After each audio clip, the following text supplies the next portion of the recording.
तो programming language तो बहुत बड़ी बात हो गई।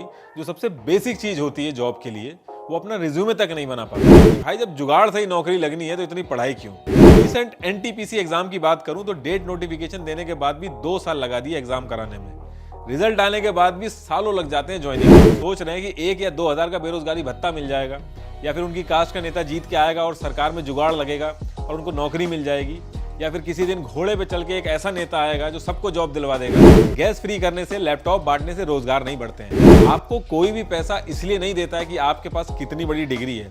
आपको पैसा तब मिलता है कि आप अपनी स्किल से कंपनी का क्या फायदा कराते हैं।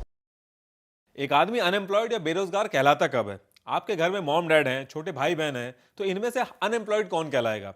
अब आपकी मॉम घर संभालती हैं तो वो अनएम्प्लॉयड कहलाएंगी कि नहीं? देखिए, हर वो आदमी जिसकी एज 15 से 59 के बीच में है और चाहता है कि उसकी जॉब लगे मार्केट रेट और क्वालिफिकेशन के हिसाब से, लेकिन जॉब मिल नहीं पा रही है, उसको हम अनएम्प्लॉयड या बेरोजगार कहते हैं। अब जिसकी एज 15 से 59 के बीच में है और वो कुछ करना नहीं चाहता, बस टाइम पास कर रहा है, खाता है, पीता है और सोता है, तो वो किस कैटेगरी में आएगा?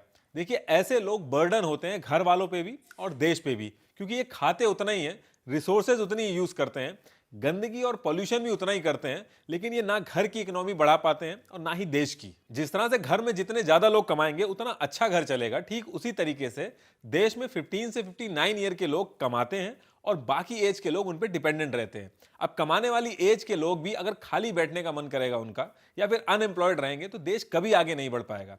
जिस कंट्री में अनएम्प्लॉयमेंट ज्यादा होता है वो कंट्री कभी प्रोग्रेस नहीं कर पाती है। हम लोग देश की प्रोग्रेस जीडीपी से नापते हैं। देखिए, नेता अपने हिसाब से जीडीपी में जो फैक्टर्स मैटर करते हैं, कभी बेस ईयर चेंज करके, कभी क्वार्टरली और ईयरली डेटा की रियलिटी छुपाकर आपको एक स्टेबल जीडीपी अचीव करके दिखा देते हैं।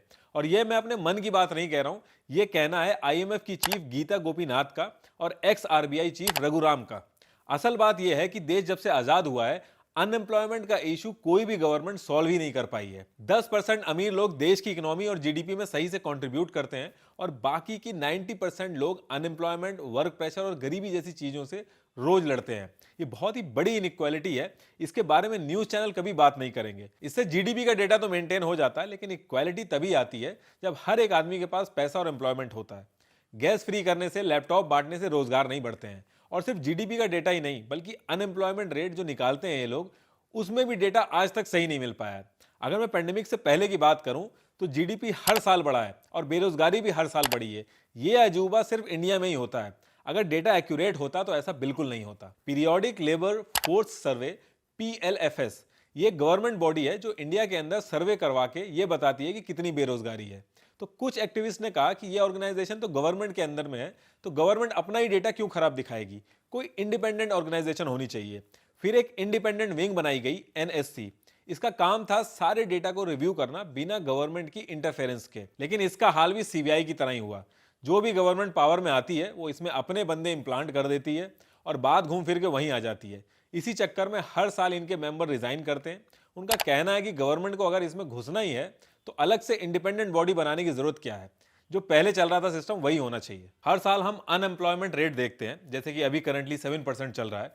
अनएम्प्लॉयमेंट रेट निकालने का एक फॉर्मूला है, टोटल नंबर ऑफ अनएम्प्लॉयड लोग divided by total number of workforce multiply by 100। Total number of workforce का मतलब है हर वो आदमी जो ऑलरेडी काम कर रहा है प्लस वो आदमी जो काम करना चाहता है। अगर आपसे कोई कहता है कि अनएम्प्लॉयमेंट रेट 7% है, इसका मतलब सिंपल ये हुआ कि हर 100 लोगों में से 7 लोग अनएम्प्लॉयड हैं। जो लोग अपनी पार्टी को सपोर्ट करने के लिए अनएम्प्लॉयमेंट रेट का डेटा दिखाते हैं कि हमारी पार्टी जब सत्ता में थी तब ये रेट था, अब देखो तुम्हारी पार्टी ने क्या हाल कर दिया है, एक्चुअल में ये कंपैरिजन ही गलत है। ये डेटा आप कंपेयर ही नहीं कर सकते, क्योंकि हर साल पॉपुलेशन बढ़ती है। जैसे कि 2011 से 2012 में 10 मिलियन अनएम्प्लॉयड लोग थे, 2017 से 2018 में 30 मिलियन अनएम्प्लॉयड लोग थे, और पॉपुलेशन हर साल 1% बढ़ रही है। तो डेटा आप कंपेयर ही नहीं कर सकते। पियोन, जिसे हिंदी में चपरासी कहते हैं, उसके लिए मिनिमम रिक्वायरमेंट होती है 10th क्लास।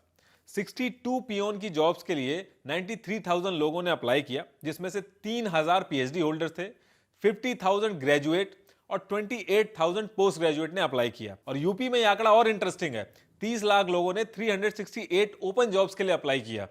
नेता जीडीपी और बेरोजगारी का डेटा छुपा लेते हैं, लेकिन इस चीज से इनकी सारी पोल खुल जाती है। देखिए, जो लोग गवर्नमेंट के भरोसे बैठे हैं और सोच रहे हैं कि 1 या 2 हजार का बेरोजगारी भत्ता मिल जाएगा, या फिर उनकी कास्ट का नेता जीत के आएगा और सरकार में जुगाड़ लगेगा और उनको नौकरी मिल जाएगी, या फिर किसी दिन घोड़े पे चल के एक ऐसा नेता आएगा जो सबको जॉब दिलवा देगा, तो ऐसा कुछ भी नहीं होने वाला। अब मैं ऐसा कह क्यों रहा हूं?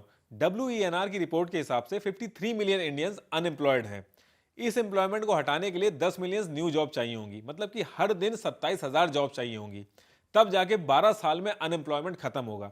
आज से भी अगर काम स्टार्ट किया जाए तो 12 साल लगेंगे और तब जाके आपकी क्या एज होगी। आप कितना ही महिमा मंडन कर लें किसी भी गवर्नमेंट का, लेकिन किसी भी गवर्नमेंट के बस की नहीं है ये काम करना। सबसे इंटरेस्टिंग बात तो यह है कि इतनी बेरोजगारी होने के बाद भी कंपनियां लाखों रुपए एचआर पे लगा रही हैं ताकि उनको काम करने वाले बंदे मिल सकें। उनका यह कहना है कि एंट्री लेवल की जो स्किल होती है बंदों में, वो भी अगर मिल जाए तो हम हायर कर लें, लेकिन वो भी नहीं मिल रही है। पॉपुलेशन, इकोनॉमिक क्राइसिस, ये सब तो दिक्कत है ही। हमारा एजुकेशन सिस्टम और गवर्नमेंट जॉब का एक्सट्रीम ऑब्सेशन, ये भी बहुत बड़े जिम्मेदार हैं अनएम्प्लॉयमेंट के लिए। इससे पहले कि हम आगे बढ़े, हम बात कर लेते हैं हमारे नॉलेज पार्टनर यूडेमी की। यूडेमी की स्किल सर्वे के अकॉर्डिंग 92% इंडियंस एम्प्लॉयज मानते हैं कि स्किल गैप है। वहीं 82% स्टूडेंट का भी मानना है कि कॉलेज से उन्हें ऐसी स्किल सेट नहीं मिले जो उन्हें जॉब मार्केट के लिए तैयार कर सके। काफी स्टूडेंट्स और एम्प्लॉयज को यह भी लगता है कि स्किल डिमांड इतनी तेजी से चेंज हो रही है कि उनकी करंट नॉलेज यूजलेस है करंट मार्केट में। जॉब लगने के बाद भी लोगों को नए स्किल सीखने पड़ते हैं अपनी जॉब में सस्टेन करने के लिए। इंटरनेट ने हमारे लर्निंग प्रोसेस को एकदम ट्रांसफॉर्म कर दिया है। आज हमारे पास ऐसे प्लेटफॉर्म है जहां आप अपने फ्री टाइम एंड चॉइस के हिसाब से कुछ भी सीख सकते हैं। ऐसे ही काफी अच्छे प्लेटफॉर्म यूडेमी से मैं आपको इंट्रोड्यूस कराना चाहता हूं। चाहे सॉफ्टवेयर डेवलपमेंट हो या पर्सनल डेवलपमेंट, यूडेमी पे आप ऑलमोस्ट कोई भी स्किल सीख सकते हैं।